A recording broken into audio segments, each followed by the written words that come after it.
Hey friends, it is Josh coming to you with this week's Tarot Snapshot. Remember that you don't need to know anything about tarot for me to explain what the cards mean to me, my relationship with them, and I hope that I do a good enough job with that. Before I shuffle these cards and before I bring these three cards to you, I want to talk to you about a message that I've got for people, for you, anybody watching this. I have a particular view about our relationship with spirit, our beloved dead, our ancestors, the higher spirits alike. Because you are spirit made flesh, you are, think like horse is your body, a rider is your spirit, you're married together, and when you pass away, the rider gets off the horse. Being that you're spirit and flesh, you are constantly connected to spirit. And your beloved dead, your ancestors, are always with you. The language of spirit for me is feeling. We're going to feel something from our loved ones. Now, the human consciousness has two parts to it. Essentially, the emotional, intuitive part, the rational, intellectual part. Our spirits, our ancestors, our beloved dead, they are with us all the time. They see things from the 1,000-foot view, and they want to help us out. Question for you. Would you consider yourself to be an intuitive person? If you said yes to that question, the only reason that you would consider yourself to be an intuitive person is because you didn't listen to it. That you got a message about a person or a situation and you get to the other side of it and you're like, God damn it, I should have listened to that. I should have listened to myself. And when you say things like that, man, I should have listened to myself, what you're actually saying is, I wish I'd have listened to my spirits. I wish I would have listened to Graham. The reason why I bring this up is because I want to encourage you to pay attention to the thoughts, the sensations, the feelings that pop out of nowhere for no reason. We will receive a message from spirit in the form of feeling and emotion. It takes about a half a second to a second before our rational, intellectual mind kicks in and translates it in our own voice. That's what's happening. So I want you to honor your spiritual connection and I want you to honor your intuitive connection because your beloved dead ancestors, spirits, they want the best for you. We got to listen. So make sure that you're listening. Now, what is the difference between intuition and paranoia? Paranoia will be fear-based. Won't be caution-based and won't be worry-based. It'll be fear-based. So this is why I don't like to use the word spirit guides, because I had a situation one time where a mother and a daughter were in front of me, and the daughter was about to move to Arizona, and the mother was like, oh my God, my spirit guides are telling me that she shouldn't go. And I had to find a polite way to say, it's not your spirit guides, it's your anxiety. And I think that this is a valid concern for a lot of us that, is it my intuition or is it my paranoia? Difference between intuition and paranoia is that paranoia is going to be fear-based, not love-based. Intuition, most often, if not all the time, will be love-based. So, with that being said, I'm going to cut the deck and pull a card that represents us this week. Okay? The next card represents what vexes and perplexes. The next card represents what heals and reveals. So, the card that represents us this week is the Four of Swords. Okay.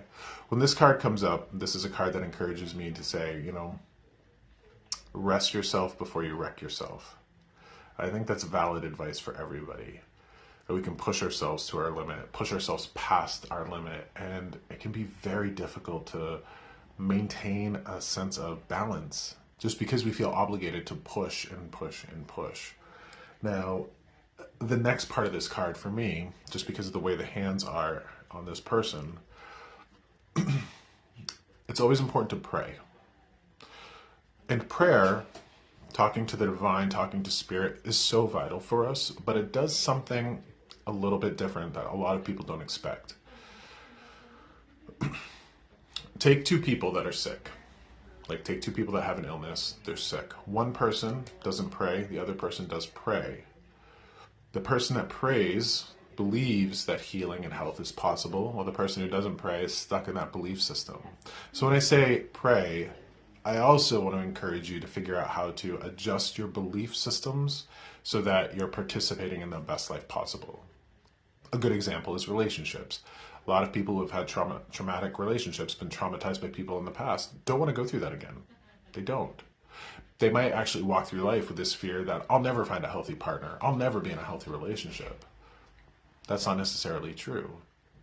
If we believe we'll never find a healthy partner, if we believe a healthy relationship is never possible, that's how we create our reality.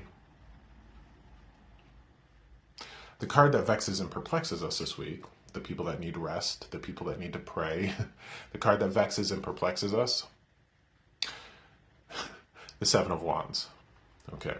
Seven of Wands is the Lord of Valor, and this is the card that is the king or the queen of the hill. This person has got the vantage point. They're on top of the hill. They are battling all of the bullshit that's coming at them. Life is always going to be full of hassle. And it's interesting because I think a lot of us pray for peace, or a lot of us want peace. I don't. Well, I do. I do. I want peace, absolutely. But this world, I've been in it long enough to understand that peace isn't always going to happen. There's always going to be people, situations, circumstances, illnesses that come out of nowhere for no reason that will challenge us and be an obstacle to our well-being. This week, what vexes and perplexes us is this, that we can pray, we can rest, but you know what? Life is always going to hand us these. Always. It's always going to. We're just talking a matter of degree and a matter of frequency. The person that has to deal with this, though, here's a reminder, the person that has to deal with this must be rested. So if you want to be the best version of yourself, and I'm pretty sure that you do, if you want to be the best version of yourself, neglecting yourself is never going to get you there. It's not. You have to sustain yourself, nourish yourself, take care of yourself physically, emotionally, mentally, spiritually, on all the levels. I might be getting a little bit ahead of myself, though. The card that heals and reveals, the card that is our wisdom and our guidance, comes to us from the Tower. Okay. This is a card of destruction. And I love the Tower's energy. It's one of my favorite cards of all time. A lot of people who work with tarot, and a lot of people who don't know a lot about tarot, are frightened of this card.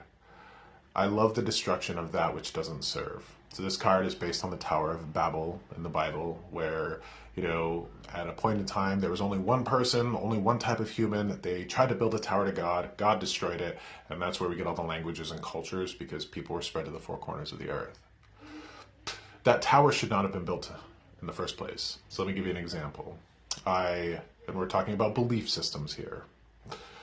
I was born gay. I didn't turn gay. I knew at a very early age that I was a homosexual. I also knew that I couldn't share it with anybody.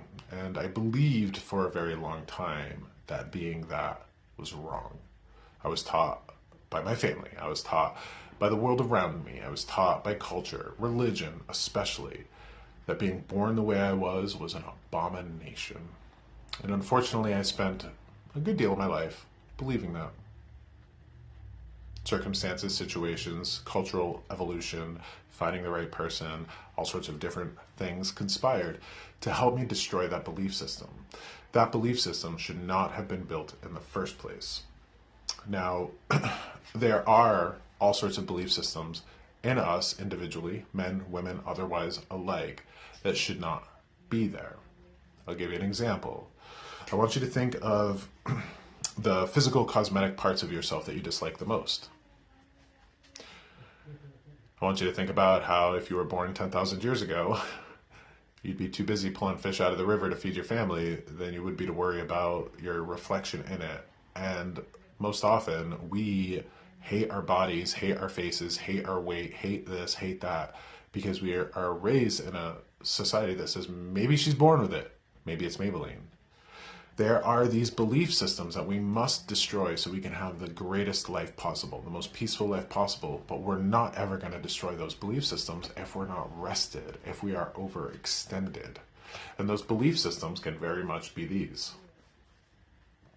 The idea that women must serve men. Who comes up with that? Like that biblical stuff. So this week, sit with your belief systems and make sure that they're not contributing to your ill health. Take care of yourself.